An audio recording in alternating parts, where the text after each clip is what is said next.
Hey guys, today we're checking out the 14x40 manual thumb. Great for backhoes or mini excavators. A customer wanted this one installed before he took delivery of his backhoe. It's a JohnDeere 310 series. You see the weld on plate's universal. It just welds right on. It has 3 different mounting points, so you can move it closer to your bucket or further away.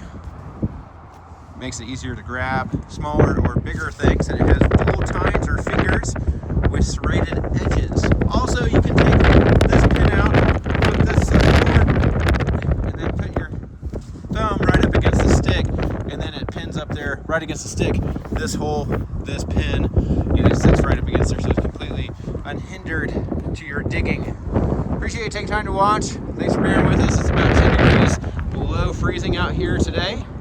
Wind chill is 18, and it's just barely above that right now. You can always see our full and up-to-date inventory of consignment heavy equipment and more online at www.i35equipment.com.